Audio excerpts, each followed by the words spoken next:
Ahora vamos a adentrarnos en el conflicto mismo, sus causas, sus efectos jurídicos y los derechos concretos que Rosa María tiene sobre la propiedad heredada. También analizaremos si Luis puede o no vender esa propiedad y qué límites tiene su patria potestad en este escenario específico. El conflicto tiene causas que operan en distintos niveles y que conviene distinguir con claridad. La causa inmediata es económica. Luis tiene deudas y necesita liquidez. Y esa presión económica lo lleva a intentar disponer del único activo disponible, que resulta ser un bien que en un 50% no le pertenece a él, sino a su hija. La causa estructural es jurídica. El ordenamiento colombiano no ha sido lo suficientemente claro, en términos de divulgación, sobre los límites de la patria potestad en materia de administración de bienes. Muchos padres asumen erróneamente que tener la patria potestad equivale a tener el poder de disposición libre sobre el patrimonio del hijo. Luis comete exactamente ese error. La causa relacional es familiar. La separación de Luis y Juana, el distanciamiento efectivo y la ausencia de Luis en la vida cotidiana de Rosa María han generado un vacío de comunicación y de acuerdo parental que hace imposible la gestión conjunta del patrimonio de la niña. Cuando los padres no se comunican, los conflictos jurídicos se vuelven inevitables. Estos tres niveles de causa generan efectos que también debemos analizar en distintos planos. En el plano patrimonial, el efecto más visible es el riesgo de que Rosa María pierda un bien de alto valor en el momento más vulnerable de su vida, sin posibilidad de consentir, sin recibir beneficio alguno y sin garantía de que el dinero de la venta se destine a su favor.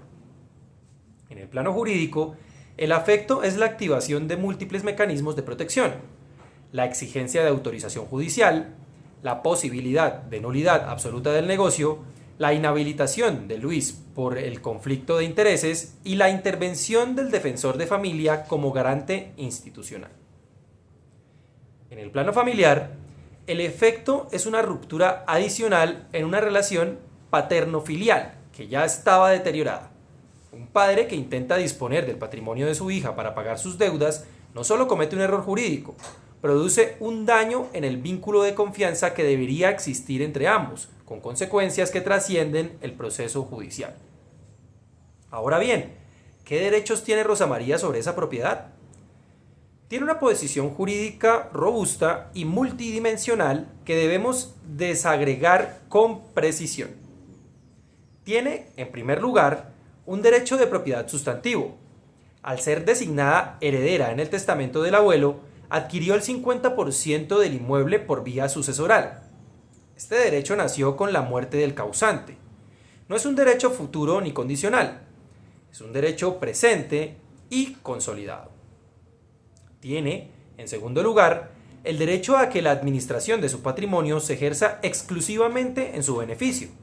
El ordenamiento garantiza que ningún acto de disposición sobre su patrimonio inmueble puede realizarse sin autorización judicial, y que esa autorización solo se concede cuando existe utilidad evidente para ella, no para su padre. Tiene también, en tercer lugar, el derecho a la representación sin conflicto de intereses. Cuando existe un conflicto de intereses entre el menor y su representante legal, el ordenamiento le garantiza la designación de un curador especial que actúe exclusivamente en defensa de sus intereses. Este derecho es irrenunciable y opera de pleno derecho.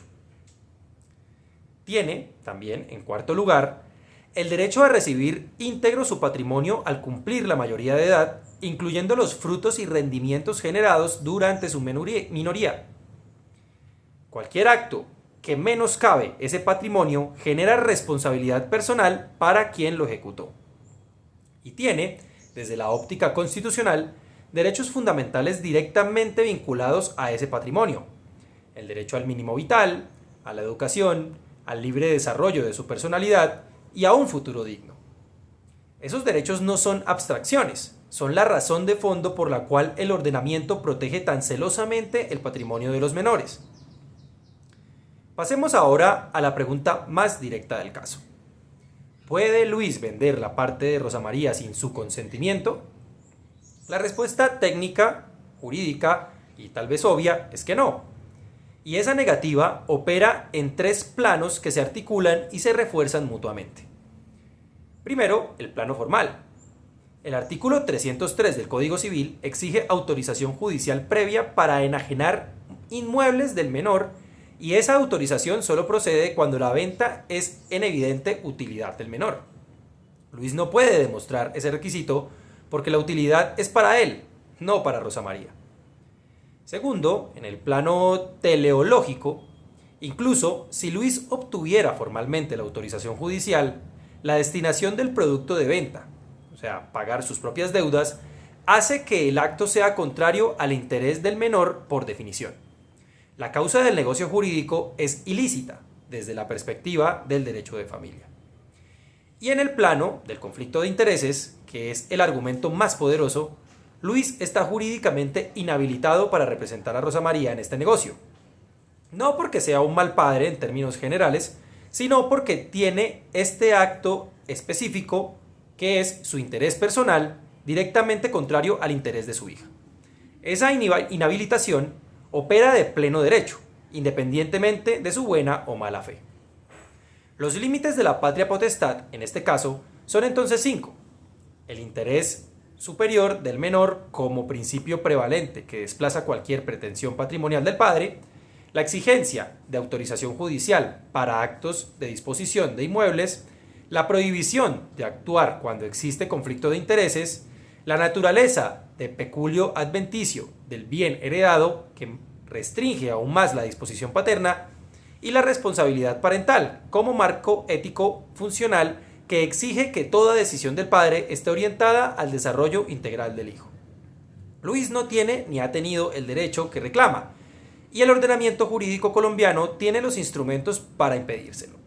De esos instrumentos y de la propuesta de solución hablaremos en el siguiente video.